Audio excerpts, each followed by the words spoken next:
Tapi yang namanya virus itu kan hilang timbul. Ketika imun kita melemah, dia bisa lagi menyerang. Yep. Itu tergantung dari kondisi tubuh. Makanya dipantau nih.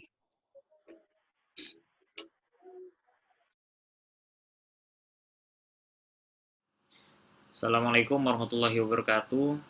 Di video kali ini saya bersama teman-teman telah melakukan percakapan melalui Zoom meeting. Kami membahas mengenai virus, mengenai imunitas tubuh yang percakapan itu tentu dibawakan oleh ahlinya, karena saya memiliki beberapa teman yang bekerja di bidang kesehatan. Mau tahu seperti apa? Oke, kita langsung aja ya ke videonya. Tapi yang di-share di Pambi sama si Pambi itu bagus loh. Yang maksudnya yang lebih akurat itu gimana sih, Bi? Iya, gimana tuh, Mas? Yang lebih akurat untuk menanggapi COVID ini tesnya tes apa aja?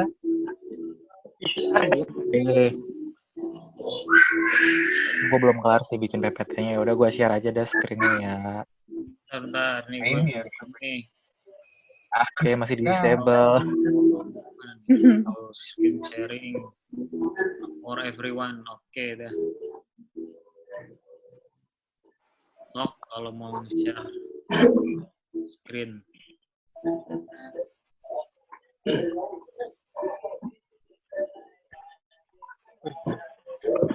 COVID test bagaimana? Banyak itu nih, 13 halaman.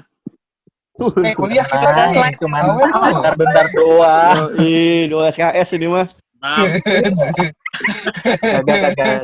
Hashtag ya. Jadi sebenarnya kalau Mas Pambi silakan. Gue nggak tahu akunnya Randy itu yang free loh, bukan yang pro. Randy Aulia Muhammad real aku. Gampang. iya, oke. Ya lanjut nih. Kalau COVID-19 ini kan tesnya pasti ada dua kan, entah lu mau ke rapid test sama PCR test. Kalau ditanya yang lebih akurat pasti yang lebih PCR test ya, Dim ya. Lebih akurat. Cuman kalau saat ini memang waktu tunggunya lebih lama daripada si rapid test dan memang biayanya juga lebih mahal. Sebenarnya pun kalau lu punya riwayat entah pergi dari luar kota atau dari tempat-tempat yang memang zona merah dan lu punya gejala, itu kalau tahu gue sih kalau lu ngetes di rumah sakit itu harusnya gratis ya, ditanggung pemerintah, termasuk obat-obatnya. Tapi kalau lu mau tes mandiri ya nanti gue kasih tahu harganya. Nah, kalau untuk rapid test sendiri itu kan kita ngetesnya antibody dari darah kita gitu. Nah, kelebihannya gue tulis memang dia lebih cepat 15 menit dibanding PCR yang sekali jalan mungkin 1-2 jam itu cuma 94 gitu. 1-2 jam itu PCR-nya doang, belum lu dari nge-swab lah, lu datang ke rumah sakit, terus ngambil sampel, lalala segala macam. Itu total sehari lu cuma bisa 96 sampel lah kalau dengan pakai PCR. Sedangkan kalau kayak si rapid test makanya lu bisa massal kan juga ya cuma 15 menit kelar dapat hasilnya gitu. Terus juga lebih murah kan daripada si PCR. Cuman itu kekurangannya akurasi sama sensitivitasnya lebih rendah dibanding PCR. Jadi kalau misalnya lu sebenarnya udah terinfeksi virus nih, tapi antibodi di tubuh lu tuh sebenarnya belum cukup banyak sehingga nggak bisa dideteksi sama si rapid test. Itu bisa jadi negatif palsu ya, kita bilang. Sebenarnya ada virus, tapi ya karena antibodi lu belum banyak, karena lu baru sehari 2 hari atau hari itu lu baru kena virusnya, ya mungkin nggak cukup gitu terdeteksinya. Terus kalau antibody ya lu harus sering-sering tes. Karena kan itu cuma kalau penerbangan setahu gue sekarang berlaku cuma 2 hari. Jadi lu harus 2 hari sekali tes rapid. Kalau untuk hari-hari sih kayaknya 7 hari sekali. Kalau tes rapid itu diambil darah entah dari ujung jari atau lu dari vena, tergantung si fasilitas kesehatan. Jadi ngambil darahnya dimasukin ke ininya ke lubangnya itu, terus udah ditunggu, iya kayak kuliah, maaf ya. Jadi cuma ditunggu 10-15 menit doang. 10-15 menit doang. Nah, ini kan kalau lo lihat di sini ada C, IgG, IgM. Bedanya apa? C itu kontrol. Jadi memastikan kalau si alat rapid testnya itu bekerja dengan baik. Jadi mau lu positif atau negatif, dia harus positif gitu. Makanya bilang sini yang negatif atau undetectable dia harus C-nya keluar garisnya. Nah, kalau misalnya kalian itu baru hari-hari awal untuk terpapar virus, itu muncul yang ke gambar ketiga, yang M sama C-nya muncul. Gitu. Jadi ya M itu antibody yang memang muncul pertama kali saat lo infeksi apapun. Jadi mau infeksi bakteri atau segala macam. Nah, gimana kita bisa tahu bedanya si tes rapid COVID ini dengan tes rapid lainnya? Itu dari antibody. Antibody itu spesifik. Jadi antibody lo kena flu burung, lo kena flu babi, lo kena COVID itu beda-beda. Jadi itu yang ditempelin di alatnya, itu yang terdeteksi. Nah, kalau baru awal kena, IgM sama C-nya yang muncul. Kalau udah sekitaran 8-14 hari, itu M-nya akan hilang. Itu emang udah dari imun tubuh memang kayak gitu. Jadi M hilang, yang muncul G. Jadi G sama C-nya positif. Kalau tiga-tiganya positif, berarti infeksinya lu udah akut. Mesti cek paru, bisa jadi ntar lu pneumonia, atau memang sampai ke kematian gitu. Nah, kalau kisaran harga rapid test itu murah, cuma kayak 250 ribuan, 300 ribu, 15 menit. Itu bisa di Bethsaida gratis. Bethsaida gue nggak tahu deh. Kalau di Mitra Keluarga kayaknya 200-an. Di Ciputra Hospital tuh juga 200 ribuan. Pokoknya kalau mau ngetes, jangan ke Siloam ya. Siloam harganya luar biasa mahal banget. Nggak ngontak soalnya. Gue soalnya kan di sebelah SBC itu tuh. Itu kemarin gue bisa katanya ada yang gratis di Bethsaida deh kalau nggak salah. Kalau tahu gue yang rapid test drive-thru. Kalau yang drive-thru itu bukan Mitra Keluarga ya?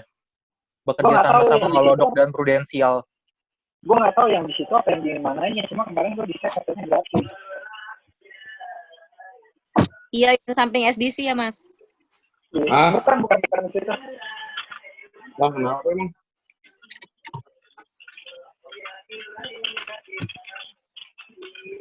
Di sini bisa ada pointer nggak sih, Le?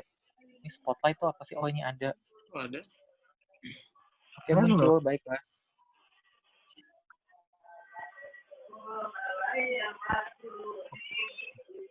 Terus ininya nggak bisa hilang. Di kontrol coba deh, bisa nggak? Udah. Ken. Nah, kontrol gimana? F4.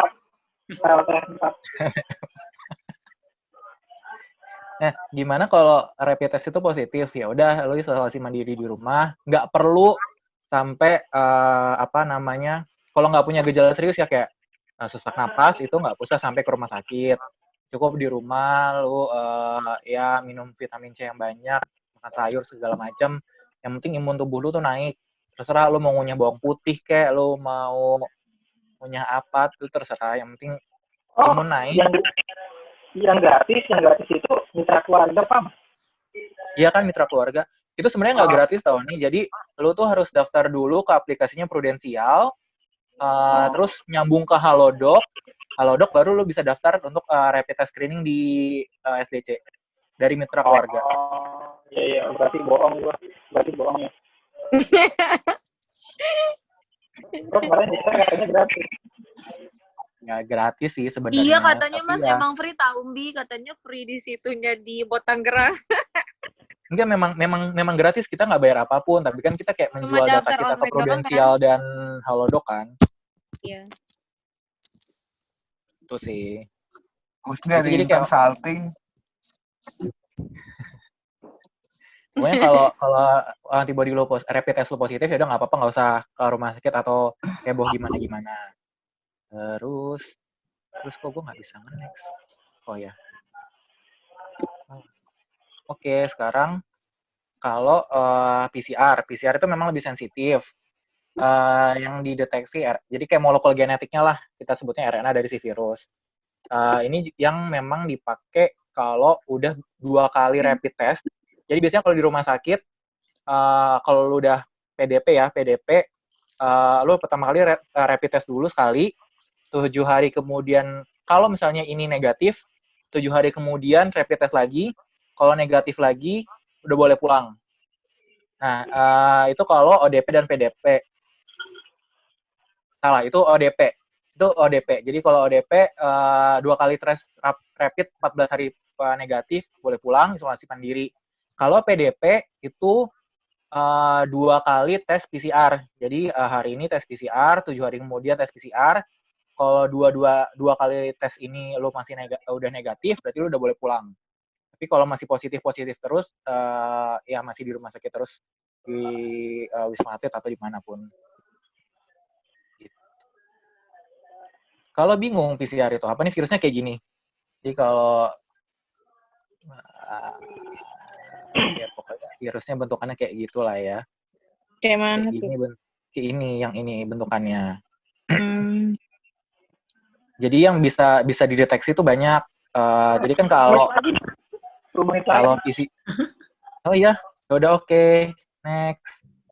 Enggak, lanjut aja. Lanjut aja, ntar bikin room lagi aja, Nah, ini ada yang bikin room nih, Oke. Jadi kalau untuk tes PCR, pertama lo ngambil swab. Swabnya itu bisa 2 dari hidung. Jadi benar-benar masuk ke hidung sampai ke bagian sinus. Jadi kayak ketusuk sampai hidung. Atau dari mulut sampai ke tenggorokan sini. Jadi siap-siap antara muntah atau kayak mau bersin dia sampai pojok-pojok sini lah. Ambil Bisa sih sampelnya. muntah, Bi. 2 kali, cuy, gue digituin. Kalau petugas kesehatan pasti di swabnya sering deh. Gitu. Apa nih? Oke, terus habis ngambil swab, biasanya swab ini kan dari rumah sakit, habis itu baru pindah ke lab-lab rujukan, entah rumah sakit yang memang punya fasilitas kayak Siloam punya, terus RSUD Kabupaten punya, RSUD Kabupaten Tangerang itu punya, terus Labkesda Tangerang juga punya, atau ke Ekman kalau mitra keluarga sama Eka dan Omni itu ke Ekman. Kalau Siloam punya sendiri. Ya, tinggal ambil aja.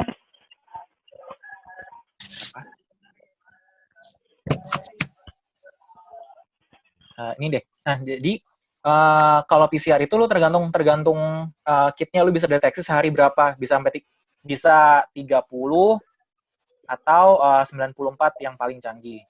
Kalau yang digembar-gemborkan pemerintah itu 1000 per hari itu ya orangnya gempor sih. Dari pagi sampai sore akan selalu running. Amerika bisa 10.000 sekali loh sehari. Amerika 10.000 sehari satu tempat atau berapa tempat? Ini gue ngitung satu tempat. satu negara. Oh, satu negara. Oke. Mereka alatnya punya banyak sih. Jadi ya kita akan lebih banyak sih. Jadi kalau harga PCR itu yang sejujurnya ya, kalau karena kan kantor gue juga jualan untuk COVID dari mulai awal sampai akhir. Sejujurnya tuh lu cuman habis 1 jutaan, kayak 1.100.000 itu benar-benar bahan habis pakainya. Tapi kan namanya rumah sakit dia kan butuh untuk biaya karyawan, terus nutup mungkin pasien-pasien yang tadinya harusnya bisa mereka ambil tapi jadi takut ke rumah sakit atau ruangannya dipakai buat isolasi yang dimana notabene gratis dibayar oleh pemerintah. Jadi ya itu akan ngambil keuntungan dari situ. Makanya gue bilang kalau wajar itu mungkin sekitar 2,3 sampai 2,5. Yang gue bilang di Siloam itu kurang ajar sih, maksudnya ya terlalu mengambil keuntungan karena mereka ngasih 2 paket untuk swab. Kalau lu mau hasilnya sehari itu harganya kalau nggak salah 7,5 juta. Kalau hasilnya lu mau keluarnya 3 sampai 4 hari itu 4,5 juta. Kalau di SDC berapa hari, Bi? Di SDC kagak ada PCR, coy. Oh. Itu rapid, coy. Itu rapid test lu hasilnya juga harusnya bisa hari itu sih. 15 menit. 15 menit. Kalau lu mau PCR mandiri, bisa ke RSUD Kabupaten Tangerang, atau ke mitra keluarga, atau ke Eka. Itu sih yang menurut gua nggak overprice.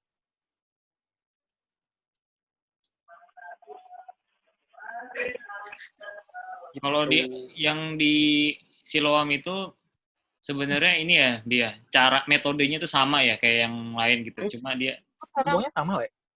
semuanya sama ya. Bahkan gue tahu mereka pakai kit apa, deteksinya apa, itu tuh sumpah nggak nyampe sejuta. Karena mereka beli ke gua, itu nawarnya gila-gilaan. Nawarnya bisa 40-50%. Gila. Karena mungkin Buset. beli banyak kali Mbi ya.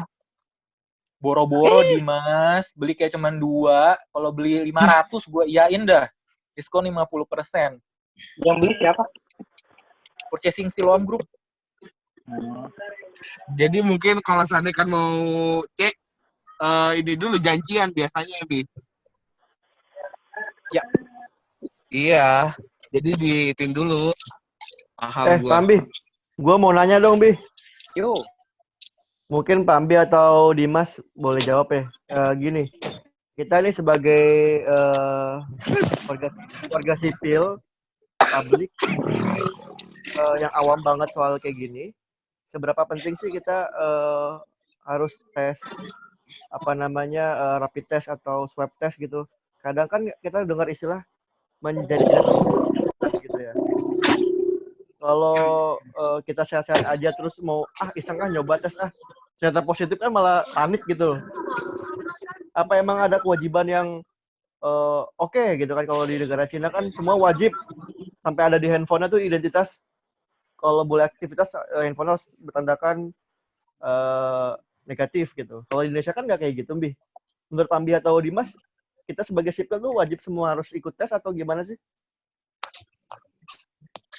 Dimas, mau jawab dulu? Ya lu Pambi dulu. Lu lagi Oh. kerjain. Kayaknya lu lagi berjalan-jalan ya, tamasya. Tamasya. Sebenarnya nggak wajib sih, Yok. Kecuali kalau di kondisi saat ini ya lu mau bepergian, itu kan pasti lu ditanya antara hasil rapid test minimal 2 hari kalau untuk penerbangan. 2 hari sebelum lu penerbangan itu pasti akan ditanya. Makanya itu butuh rapid sama abis itu dapat surat sehat. Tapi kalau untuk kesehari-hari ya sebenarnya nggak usah tes pun nggak apa-apa. Kalau misalnya amit-amit ya, kita positif nih, tapi memang kita tuh OTG, orang tanpa gejala, jadi nggak sesak napas, nggak demam, ya udah kita isolasi mandiri aja. Mau kita positif negatif, tetap aja jaga jarak segala macam. Nggak ada keharusan untuk tes. Tapi kalau memang kita punya riwayat, misalnya gue dari 7 hari yang lalu, gue dari Bandung ya, zona merah, terus sekarang gue jadi demam, sesak napas segala macam, lebih baik tes. Ya, diagnosa dokter kan takutnya satu dokter dan dokter lain, oh ini cuma ISPA biasa, tapi misalnya ternyata lu COVID gitu. Biar penanganannya itu cepet aja sih, Yop. Kalau emang udah punya gejala dan ada riwayat kayak lu dari zona merah atau bepergian dari mana, lebih baik tes. Tapi kalau kita di rumah-rumah aja, nggak ada gejala apa-apa, kalau mau rapid monggo, nggak juga nggak apa-apa. Bukannya Dasana itu zonanya merah ya? Dan sana memang zona merah. Ya udah. Udah. Gantian ya. Gue jawab ya. Kalau menurut Ya, gue gimana, sih, Dim? kalau menurut gue sih nggak perlu. Mas lagi kencing apa gimana sih? Kecuali lagi di warung. Anjir lagi kencing. Kagak. Lagi di warung. Kalau menurut gue sih nggak perlu. Ya, kecuali ini ada pengecualian ya. Bisa. Kecuali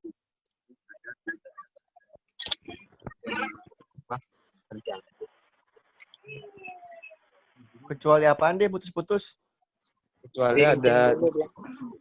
kecuali ada orang rumah yang memang terjangkit dan lu lagi ngurusin. Oh, oke. Itu misalkan maaf Yop ya, gue bukannya doain. Misalkan burung gua kena gitu. Burung murai. Ya, jangan bisa ke jauh-jauh hewan. deh. Belum bisa ke hewan. Belum bisa ke hewan. Kayak misalkan ada keluarga berempat nih. Dim, baru Dim. Keluarga. Dim, habis waktunya, Dim. Lagi nih. Kelas dulu. Ya udah kelas dulu. Bukan season 2 ya? Campur ambil. Ya.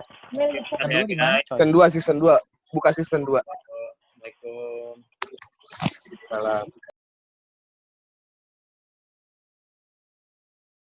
kalau untuk nanya mungkin pengobatan kan emang sekarang kalau lo di rumah sakit itu either lo dikasih kloroquine lah atau vitamin C banyak lah, terus atau obat-obat malaria atau obat apa. Itu sebenarnya bisa dibilang agak nggak efektif sih sebenarnya. Cuman tapi karena kagak ada obat lagi, jadi mereka ngasih itu untuk pendekatan-pendekatan gitu loh. Jadi siapa tahu bisa ngurangin. Meskipun sebenarnya kalau untuk kloroquine itu memang obat antivirus, tapi kalau lu kebanyakan itu malah jadi nyerang ginjal dan malah bikin mati karena ginjal lu rusak gitu aja sih. Sebenarnya Ginjal sama semua jantung jenis sih obat. kloroquine. Sebenarnya semua jenis obat sih, Bi. Sebenarnya semua jenis obat kan rusak ginjal. Iya.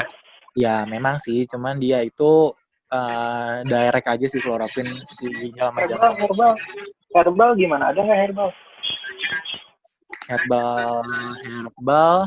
Herbal paling untuk meningkatin imun tubuh aja sih nih. Jadi kalau sebenarnya ya kalau lu punya virus tapi imun lu baik kan sebenarnya lu juga nggak akan asma, nggak akan demam. Jadi ya udah biarin aja virusnya itu ada di tubuh lu, ntar tubuh lu sendiri yang akan ngebunuh virus itu dengan sistem imunnya. Jadi ya paling kalau herbal untuk ningkatin aja. Maksudnya itu virus itu kan dibunuh sama imun sendiri kan? Kan Justru hilang.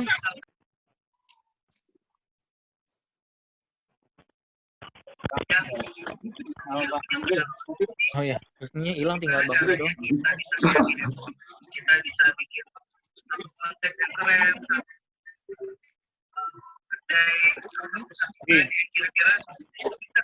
Suara lu berisik, Dut. Jadi gue pindah deh. Warungnya rame benar. Bi, kalau misalnya kita tuh ngetes ngetes positif atau enggak corona gitu kan, itu kan pakai alat tes kan. Nah itu dia tuh pakai ini kan ya, pakai parameter ya. Nah parameternya itu berarti virusnya sendiri ya? Yap. Nah itu berarti pas kita megang alat tesnya itu berarti mesti ini dong ya, mesti hati-hati sebenarnya. Makanya kenapa nggak semua rumah sakit sama lembaga itu bisa ngetes. Mereka harus punya lab yang standarnya BSL-2. Jadi BSL-2 itu, kalau lab itu kita ada tiga jenis gitu loh. Jadi ada BSL-1, 2, 3. Kalau kayak di sekolah, kampus-kampus, lab biologi itu pasti BSL-1 yang nggak ada pengaturan apa-apa. Tapi kalau BSL-2, lu kayak ada pengaturan, ruangannya itu harus ada tekanan negatif, terus harus punya kotak untuk transport sampel. Jadi sampel itu nggak boleh masuk ke ruangan langsung, tapi dimasuk kayak semacam kotak gitu dulu di dinding. Jadi di dinding masuk ke kotaknya, baru ditutup, nanti diambil sama orang yang ada di dalam. Yang orang di dalam ruangan pun nggak boleh keluar masuk gitu. Terus di ruangannya juga mereka pakai APD, tekanannya negatif, ada filter untuk biar bisa aja virus itu ngambang-ngambang di udara lab gitu kan. Nah, negatif itu kan dia nyedot udara di ruangan luar. Nah, untuk disedotnya itu di luar itu ada HEPA filter namanya. Jadi untuk filter untuk istilahnya memfilter bakteri dan virus biar nggak keluar ke ruangan luar gitu sih. Bukannya virus itu ini ya mati sendiri ya sama imun kita? Bisa, tapi agak lama. Jadi kalau memang kita ngebiarin tubuh kita terpapar aja terus gitu. Mungkin antibody itu akan agak lama untuk terbentuknya. Jadi kayak mikir dulu, ini nyoba ini, oh nggak bisa, nyoba ini, bisa nggak, nyoba ini nggak bisa. Makanya itu orang pada demam kan. Demam itu untuk istilahnya kita coba-cobalah untuk ngebunuh si virusnya. Demam itu bukannya proses ini ya, imun lagi perang ya? Ya, makanya kan nyoba-nyoba. Perang ini bisa nggak? Perang pakai, kan imun itu kan ada entah antibody, entah lu sel B cell, T cell, pokoknya sel-selnya banyak deh untuk ngebunuh mereka. Makanya coba-coba kalau gue pakai sel ini bisa nggak, pakai makrofag bisa nggak, atau harus barengan atau segala macam, makanya demam, inflamasi. Iya, maksud gue gitu. Kenapa nggak memperkaya imun aja? Ya yang tadi gue bilang nih, lama. Jadi kalau lu terutama untuk orang-orang yang memang lagi rentan ya, jadi kalau lu dibiarin aja ya keburu mati orangnya gitu. Karena untuk ngebentuk antibody tuh bisa jadi ya, tergantung penyakitnya sih sebenarnya, bisa jadi kayak butuh berbulan-bulan. Tapi kalau emang sistem kita yang dibiarin untuk bikin, itu memang akan lebih bertahan lebih lama. Jadi misalnya kayak apa ya, kalau kita imunisasi itu kan istilahnya kita disuntik ya untuk nih tubuh bikin kayak gini. Walaupun sebenarnya tubuh kita belum terpapar kayak suntik campak, polio segala macam. Nah, itu paling bertahan ya paling setahun 2 tahun. Kalau kita masih mau tahan terhadap campak dan polio, kita harus suntik ulang. Termasuk untuk flu segala macam. Nah, makanya kalau kita dibiarin aja terpapar terus sakit apa kayak, makanya orang Indo kan lebih sehat-sehat ya untuk makanan pinggir-pinggir jalan. Karena kita dibiasain makan aja terus, mau jorok kayak mau debuan kayak kita dibiasain, walaupun kayak batuk-batuk kecil, tapi itu jadi kayak imun tubuh kita kalau kita bertahun-tahun makan itu terus dipaparin terus ya nggak akan kenapa-napa. Berarti kalau semakin sering makan mecin nggak apa-apa ya, nanti kan bakal kebentuk ya. Ini pembelaan. Berarti dengan sendirinya imun itu bakal membentuk dong ya? Iya. Karena kan sekarang kalau lo dengar Indonesia kan lagi bikin terapi plasma ya namanya ya. Jadi darah-darah dari orang yang udah sembuh itu disaring istilahnya untuk diambil antibodinya, terus dimasukin ke orang yang lagi sakit. Itu memaksa orang yang lagi sakit untuk bikin antibodi untuk COVID. Jadi biar si orang sakitnya itu ini deh, udah ada template-nya, gue tinggal copy biar mereka lebih cepat sembuh. Gitu. Ya tadi kan gue sempet nanya yang parameter virus di ini kan, di alat tesnya. Itu berarti semakin sejalan dong sama ketakutan orang-orang untuk ngetes gitu kan. Karena dia bisa aja karena mungkin takut sama alat tesnya itu sendiri gitu. Kayak gitu berarti ini ya bisa sejalan ya, Mbi ya? Dengan anggapan Takut orang sama gitu. alat tesnya kenapa? Gimana? Mereka takut terpapar gitu maksudnya? Iya, terpapar karena alat tesnya itu kan ada virusnya. Sebenarnya sih, kalau dengan protokol yang udah ada sekarang ya, itu akan kan kita juga si orangnya yang ngebawa virus kan ngambil di swabnya juga steril di ruangan tertentu, terus nyampe di labnya juga dibungkusnya tertentu. Itu menurut gue akan mengurangi resiko memang untuk istilahnya nularin ke analis gitulah istilahnya. Sebenarnya mereka kenapa takut di swab, yaitu karena swabnya itu panjang. Swabnya itu benar-benar panjang lah ya. Jadi kayak nyampe, ya lu bayangin deh kayak lu ditusuk cotton bud sampai hidung kecolok gitu kan. Orang juga udah mikirnya males ya. Kayak itu tuh nggak enak gitu, nggak nyaman. Tapi ya mau gimana, itu yang memang daripada nafas lu berhenti, mending dicolok aja gitu kan. Mereka pilihan. Iya. Itu yang tadi donor plasma ya? Donor plasma ya, yang tadi? Transfer plasma. Transfusi plasma ya. Jadi gunanya buat transfer antibody gitu ya? Antibody khusus COVID. Gak sembarangan orang bisa ditransfer. Orang bisa jadiin bahan transfer ke orang yang sehat dulu kan.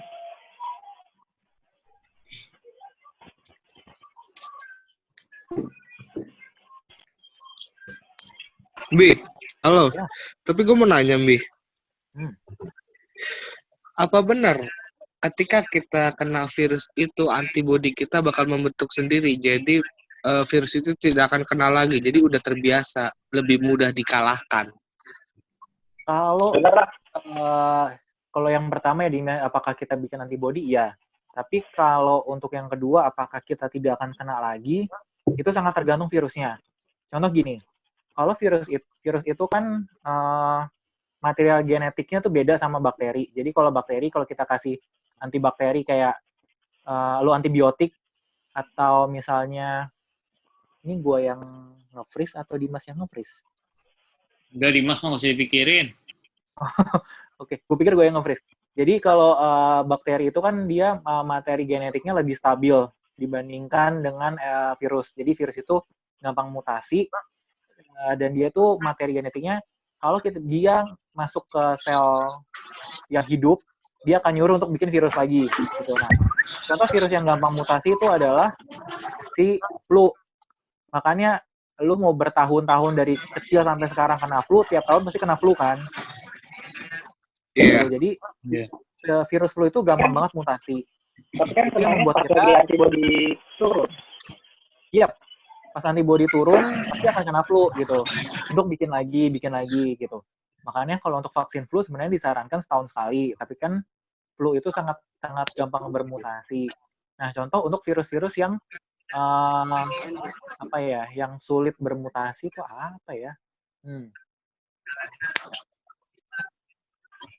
Black Death dong. HIV sih belum ada mutasi sih. Jadi Kak, lu minum obat HIV itu supaya virus yang ada di dalam tubuh lu itu nggak memproduksi dirinya sendiri gitu.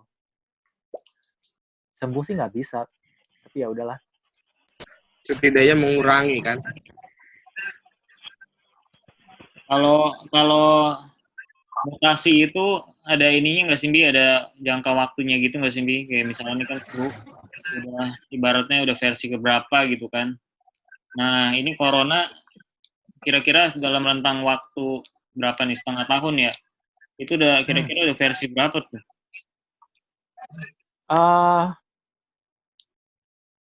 Sebenarnya untuk si COVID ini sendiri nggak secepat flu untuk mutasinya. Jadi memang rate-nya masih rendah. Tapi yang bisa gue pastiin, virus yang di Indo itu beda sama virus yang di Wuhan. Jadi virus COVID yang ada di Indo itu ada 4. Jadi 4 tipe. Yang pertama itu dia dari Taiwan, kemudian dari Cina tapi bukan dari Wuhan. Satu itu dari Eropa, satu lagi itu dari Singapura. Gitu. Kalau antibody sendiri ngancurin badan nggak sih, Mbi? Antibody ada yang ngancurin badan, namanya autoimun. Maksudnya ngecilin badan atau enggak ya? Menurut lo? Ngecilin badan.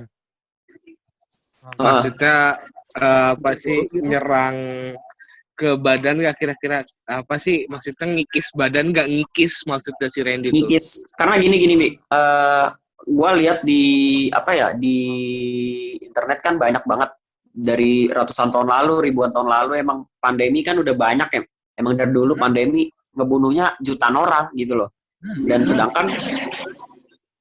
sedangkan kalau dibaca sejarah lagi, contoh di zamannya Nabi Adam aja tingginya bisa 30 meter. Makin ke sini manusia makin menyusut. Jadi nambah pendek gitu orang-orangnya. Ya, jadi gini, soalnya kalau zaman dulu kan ada beberapa di kitab-kitab gitu, contoh di tingginya 30 meter. Tapi makin ke sini makin kecil. Apa jangan-jangan penyebab kita kecil ini karena imun kita itu numpuk? Karena penyakit zaman dulu itu kita kagak ada di zaman sekarang. Kayak Black Death kan tahu sendiri, Black Death di Eropa ngebunuh berapa Dimas juta. ketawa, parah lu, Dimas. Gua nggak ngerti. Parah lu, Dim, lu ketawain lu. Ya lu bayangin aja, kita makin pendek katanya kan. Dari zaman dulu apa pertanyaan Randy, otak gue belum nyampe. Randy emang Gue nggak tahu. langkah di depan kita, coy. Parah, Ren, lu digituin, lu diketawain. Parah. Halo Ren, diketawain Mas Ren. Gue Gue nggak ngerti, sumpah. Jadi masih tahu ketawa. Nih ya, Nih, iya gitu dah pokoknya. Nih, bener dah. Putus-putus. Eh. Mending pakai headset deh nih. Dia pakai headset. Ini gue pakai headset. Mendingan nggak usah. Nggak, mikrofonnya dari mana kek? Kurang jelas. Mikrofonnya ditelan coba deh. Gue ngomongnya bang Koan. Gue ngomongnya bang Koan. Oh ya Karena udah. gue udah ngomongnya sama itu kan. Oke. Soalnya kan Ya. gedein tinggal dari lu doang speakernya. Tinggal gedein. Jadi berarti ini ya kata kan kemarin gue sempat nonton yang Ibu Siti. Ini lagi si Ya, bule itu Ibu pertanyaan dia aja belum dibales. apa? Itu pertanyaan si Ucok belum Oh iya, dijawab. belum ya? Ayo. Yang Bi, jawab belum Bi? Biar gue paham dulu. Itu bukan karena antibody sih Ren. Yang gue tahu ya, permasalahan orang semakin kecil itu kan namanya stunting. Jadi itu sih memang makin terjadi sampai sekarang. Jadi nggak cuman, jadi dari tahun 2000, dari 90-an deh sampai sekarang aja orang tuh udah makin kecil. Itu namanya stunting sih. Stunting tuh lebih karena anaknya tuh memang makanannya kurang gizi. Jadi kurang zat besi, kalsium segala macam. Karena jadi dari mulai ibu tuh hamil, ibunya nggak apa ya istilahnya mensuplai makanan dengan gizi yang seimbang. Jadi itu kenapa jadinya anaknya pendek-pendek. Itu yang saat ini Indonesia lagi bikin proyek sih, kenapa anak Indonesia terutama di bagian timur NTT sana tuh lebih pendek dibandingkan anak-anak yang di Jakarta. Iya. Jauh lebih pendek, bisa sampai 10 cm untuk anak umur yang sama kayak gitu.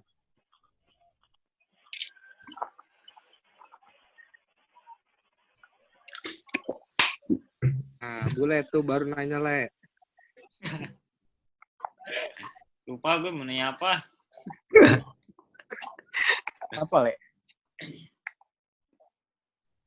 Lagian anak Liliput suruh nanya. Itu fenomena yang udah realistis cuy. Yopi mana ini? Iya Bi, gue mau nanya nih yang kan gue sempat nonton YouTube-nya yang itu ya, yang Deddy Kobuser sama Ibu mantan Menkes, Bu Siti. Itu kan kata beliau kan virus kita tuh sebenarnya nggak kayak tadi yang tadi jawaban lu sih, kan virusnya ternyata asalnya beda-beda ya. Berarti itu kenapa bisa terjadi perbedaan gitu loh? Karena Ibu Menkes kan bilang virus yang di luar beda sama virus yang di sini, virus yang di Singapura beda sama yang di Eropa. Jadi kita mesti ngetes sendiri gitu. Nah itu perbedaan itu kenapa bisa ada gitu? Padahal kan sama-sama corona gitu. Bisa jadi karena konspirasi sih. Apa? Konspirasi?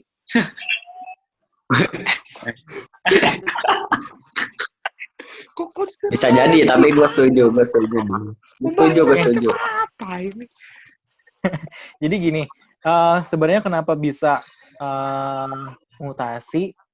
Gini, gue ambil contoh yang gampang ya, orang kalau nggak bermutasi, gue sama Randy bentukannya akan sama, gue sama Dimas bentukannya akan sama, gitu. Itu yang menyebabkan kita beda-beda gitu, karena kita kan persatuan dari bapak ibu kita. Jadi kayak dari materi genetik bapak campur materi genetik ibu, nyampur, terus disusun ulang, jadilah gue. Kalau misalnya orang tua gue itu sama dengan, bahkan kayak kakak gue dengan gue tuh pasti akan ada mutasinya, makanya gue sama kakak gue beda. Kalau enggak, pasti itu kan sama terus kan. Ditambah lagi, itu materi kita manusia yang namanya DNA. DNA itu utas ganda, sedangkan kalau si virus itu utas tunggal, namanya RNA. RNA itu nggak punya kemampuan namanya proofreading, Ren. Jadi kemampuan proofreading itu, kalau gue salah cetak, dibetulin dong. Itu yang ada di manusia sama makhluk-makhluk yang memang materi genetiknya DNA. Jadi Karena kan bisa aja bikinnya salah itu malah ntar jadi contohnya yang bikin salah itu adalah si thalassemia. Jadi sickle cell. Jadi sel darah lu nggak bisa ngambil oksigen. Itu yang banyak di Afrika sana. Nah, itu yang dibenerin sama kemampuan proofreading dari DNA. Sedangkan kalau virus, yaudah gue bikin-bikin aja. Mau salah kayak mau bener, itu terserah. Gue mau cetak-cetak aja terus. Itu yang bikin kenapa si virus itu bisa gampang terjadi mutasi. Itu yang pertama. Yang kedua, si virus itu kan masuk ya ke sel tubuh kita. Masuk ke sel tubuh kita, di mana sel tubuh kita kan juga punya materi genetik. Nah, itu tuh jadi nyampur. Makanya kenapa ada virus Wuhan lah, virus Singapura lah, karena ya si virus yang dari Wuhan nyampur sama materi genetik orang Singapura, bikin baru lagi, jadilah virus Singapura, misalnya kayak gitu. Makanya kenapa Indonesia sebenarnya sih nggak perlu-perlu banget ya, Ren, untuk deteksi sampai khusus virus Indonesia. Karena kalau tadi di bagian yang slide gue, itu kan ada beberapa bagian virus. Ada bagian yang memang gampang untuk bermutasi, ada yang bagian yang conserve namanya. Jadi mau lu virus dari Wuhan kek, mau lu virus dari Berlin kek, bagian itu tuh akan tetap sama. Cenderung sama ya, bukan pasti sama. Gue nggak bilang pasti sama, tapi cenderung sama. Nah, kita target deteksinya tuh bagian yang itu. Dan itu yang memang yang udah dilakukan selama ini. Jadi bagian yang tidak akan cepat bermutasi atau gonta-ganti, itu yang kita deteksi. Jadi mau beli kit dari Cina kayak asalkan mau ada dari mana kayak Berlin kayak asalkan daerah deteksinya tuh daerah itu, menurut gue sih nggak masalah, nggak perlu ngembangin khusus virus Indonesia, kecuali emang kalau kita mau bikin vaksin yang cocok untuk orang Indonesia, ya memang perlu kita tahu virus yang di Indonesia ini bawaan dari mana, seperti apa, dan diproduksinya lebih baik yang cocok dengan orang Indonesia. Soalnya kalau enggak nanti malah jadi produksi autoimun. Kita nolak, terus malah jadi kebanyakan sel darah putih, malah jadi leukemia, segala macam gitu-gitu sih. Jawab nggak ya? Ya, berarti ngebelah lama-lama makin ngelemah dong ya virusnya? Ngebelah makin lama makin lemah enggak? Ngebelah makin lama makin banyak. Tapi ngelemah nggak? Kan ini antara emang beneran apa jangan-jangan fitnah buat ke Cina atau gimana? Soalnya dulu media kan ngepromot si corona ini sampai orang-orangnya jatuh kejang-kejang. Di Indonesia gue nggak pernah ngeliat yang kayak gitu. Bahkan di media Indonesia aja kagak ada kan? Jatuh kejang-kejang sih menurut gue karena ya dia kan nyerang pernafasan. Mungkin udah asma kali, udah bawaan asma atau gimana. Punten Bi. Di Indonesia itu ada yang karena COVID dia pingsan, kejang ada. Mungkin kurang terekspos oleh media. Tapi ada yang kejang. Biar nggak bikin panik kali. Iya, ada sebenarnya. Itu ada sebenarnya. Cuma kitanya aja nggak nge-share gitu ya. Iya, kan tahu sendiri media itu nyari rating. Kurang kali ratingnya kalau orang-orang jatuh doang. Banyak lah, justru banyak dong. Terus aku menangis kali. Ya kalau lebih banyak kok perceraian, Bi. Iya tuh suara hati seorang istri itu banyak kekayaan. Tuh. Bi, kalau vaksin itu kan disuntik ya. Kalau vaksin yang buat secara umum.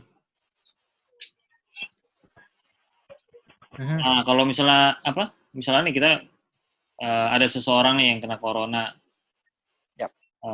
Terus kan ya mungkin ini udah karena udah terlanjur kena, dia berarti pengobatan itu perlu ini lagi nggak sih, perlu divaksin lagi nggak sih? Kan kalau corona kan nyerangnya pernafasan, sementara vaksin itu kan disuntik gitu kan. Nah itu kan kalau dalam kacamata awam gue ini nggak Nggak nyambung nyambung ya? gitu loh. Iya, itu gimana? Sebenarnya kan di saluran pernafasan pun ada pembuluh darah ya Ren ya. Jadi itu antigen antibodinya pasti akan nyebar ke seluruh tubuh nyari itu virus ada di mana. Jadi makanya kalau contoh kayak apa ya? Campak sama polio kan nyerangnya biasanya ke kaki ya, kayak orangnya jadi susah jalan atau segala macam. Suntiknya kan tetap Iya. tetap di ujung sini kan gitu kan. Iya benar. Dia makanya itu kan dia nyebarnya ke pembuluh darah akan nyari itu titik penyakitnya ada di mana, virusnya ada di mana, nyerangnya di situ. Jadi nggak meskipun disuntik di tangan, dia hanya bekerja di tangan, nggak kayak gitu sih. Dia akan nyebar ke seluruh tubuh nyari virusnya ada di mana, baru nyerangnya baru perangnya di situ. Jadi vaksin itu Bisa dibuatnya untuk nyari itu ya, nyari antinya dia ya, anti vaksinnya dia gitu ya. Yap. Pinter ya berarti ya vaksin ya. Lumayan. Makanya susah Makin bikin bikinnya. anak lah. kok nyambung bikin anak? Perumahannya kenapa Pertanyaan gitu ya apa perumahan? ini? Emang kan konsepnya gitu, Nah. udah paham, nggak perlu dikasih peta. Terus apa Nggak pakai hubungannya Google bikin Maps. anak? Teknologinya ya Allah udah Nah, malam. terus Ya. sama satu lagi nih, gue mau ngasih tahu aja ketika ya maaf ya, semoga yang gue doain sih semoga keluarga kita juga dalam tetap sehat gitu loh. Tapi antisipasi itu kan juga perlu, ya kan? Nah, gimana sih kalau seandainya ada salah satu sanak saudara kita ataupun satu rumah kita yang terjangkit COVID?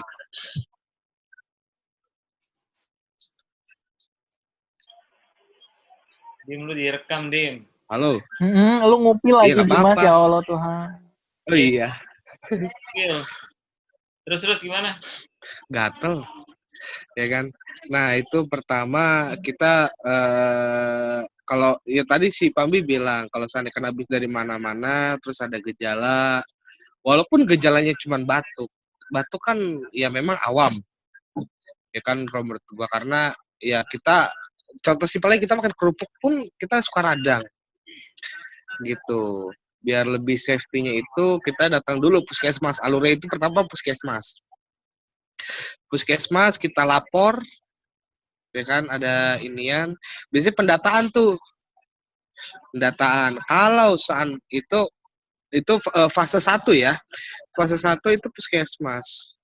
Kedua kalau seandainya orang ini gejalanya sudah mulai meningkat dalam artian udah mulai menyerang saluran pernafasan, gitu kan. Itu ada beberapa rumah sakit yang memang ditunjuk untuk menangani COVID tersebut. Biasanya dites. Tadi Mbi yang PCR itu berapa hari Mbi? Sebenarnya ya Dim, untuk PCR-nya doang, let's say sehari ya lu bisa running 94 lah. 9 sampai 4 hari. Sebenarnya sehari pun lu kelar kalau mau nunggu satu sampel doang gitu. Sebenarnya sehari kelar. Iya. Cuman karena Banyak ya kan? yang punya alatnya terbatas, orangnya banyak, terus ketersediaan reagen terbatas, jadi mungkin sebenarnya sih 3-4 hari juga kelar sih. Nah, Ya, nggak tahu kenapa Dim, lu punya dilama-lamain 3 menit aja. untuk menjelaskan ya prosedurnya. iya. Lagi nih. Nah, Wow. setelah itu ketika hari kedua misalkan lu udah mulai sesek, ya kan? Biasanya dari puskesmas itu nunjuk kelurahan, dari kelurahan RT RW minta tolong dipantau nih si warga ini. Kalau misalkan terjadi apa-apa, tolong lapor biar kita pun siap petugas-petugasnya. Makanya semua itu saling berkontribusi sebenarnya. Sampai di sini ngerti nggak sih? Ya, paham. Saling kontribusi ketika dia udah mulai memuncak, ya kan? RT bisa lapor, nih warga ini udah bersesek, ya kan? Dia lapor ke puskesmas langsung. Ya udah dari pihak puskesmas, dia dengan peralatan lengkap, jubah lengkap, dia dibawa ke rumah sakit. Di rumah sakit nanti dipantau gitu kan. Itu kalau seandainya